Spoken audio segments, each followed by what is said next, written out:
তো গাইস নিয়ে চলে আসলাম আমার বার্থডে ব্লগ নিয়ে। আর আজকে হচ্ছে মঙ্গলবার, সোমবারে বার্থডে গেছে আমার, সোমবারে 11 তারিখ গেছে, আর আজকে হচ্ছে 12 তারিখ। তো ব্লগটা শুরু করছি সন্ধ্যে থেকেই।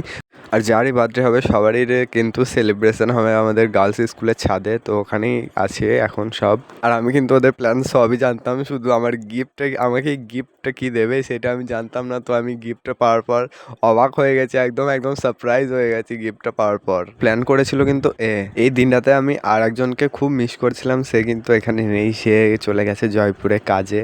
তো সে থাকলে আরও একটু জমে যেত। আর এদিকে আমাকে এখন পরিয়ে দিয়েছে টুপি, আর এখন কিন্তু কেকটা কাটা হবে। আর ওরা তুলছিল সাইড থেকে ছবি। আর এদিকে কেকের উপরে নামটা যা লিখেছিল, আমি তখন ওই নামটা দেখে হাসবো না কাঁদবো কিছুই বুঝতে পারছিলাম না। আর এদিকে এর মজা দেখো, কোথা থেকে 4টে ডিম নিয়ে চলে এসেছে আমার মাথায় ভাঙবে বলে। আর আমি তখন বলছিলাম, যদি তোরা আমার মাথায় ডিম ভাঙিস তাহলে তো আমি কেকই কাটবো না, আমি চলে যাবো এক্ষুনি। এইবার আমার কেক কাটার সময় চলে এসেছে, এখন সব মোমবাতিটা ধরিয়ে দিচ্ছে। আর স্পার্কেলটা ধরাতে গিয়ে ওটাতে তাদ লেগে গেছে। হ্যাপি বার্থডে হ্যাপি বার্থডে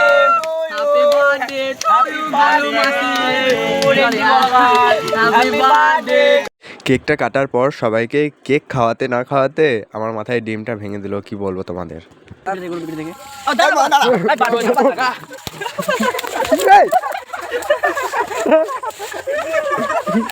আমার মাথাটা শুধু একবার দেখো কি করেছে ওরা, 4টে ডিম ভেঙেছে, 4টে। আর এই যে ভিডিও কলে একজন জয়পুর থেকে দেখছে, সেই বন্ধু। আর এদিকে এখন কিন্তু আমাকে গিফটটা দিল, আর গিফটটা খোলার পর তো আমি একদম পুরো অবাক হয়ে গেছি, মানে কি বলবো, দেখে পুরো অবাক। কি মনে করে দিল আমি কিছুই বুঝতে পারলাম না ওই গিফটটা। আর এদিকে এখন কিন্তু আমাকে এখন কেক মাখাতে যাবে, আর একজন মাখিয়ে দিয়েছে অলরেডি আমাকে। আমি অন্ধকারে ছিলাম, ওই সামনের দিকটাতে অন্ধকারে ছিলাম, ওই জন্য দেখতে পাচ্ছ না। এবার দেখতে পাবে আমাকে, আমাকে চিনতে পারবে, দেখলে তোমরা একবার দেখো চিনতে পারো কি।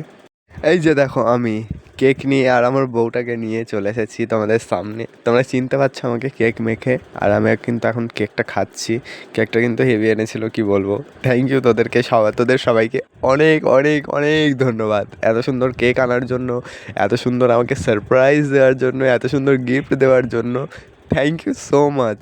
আর এখন কিন্তু আমি চলে এসেছি আমাদের গার্লস স্কুলের কলে স্নান করতে বলতে মাথাটা ধুতে। বাড়ি গিয়ে স্নান করবো, এখানে স্নান করে হবে না।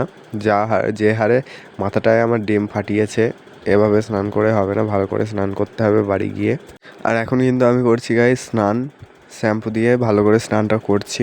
স্নান করার পর চলে গিয়েছিলাম আমাদের বাজারে মৎস্য খেতে। তো যাই হোক, ভিডিওটা এখানেই শেষ করছি। ভালো লাগলে লাইক, কমেন্ট, শেয়ার, সাবস্ক্রাইব করে দিও। দেখা হচ্ছে নতুন কোনো ব্লগে। বাই।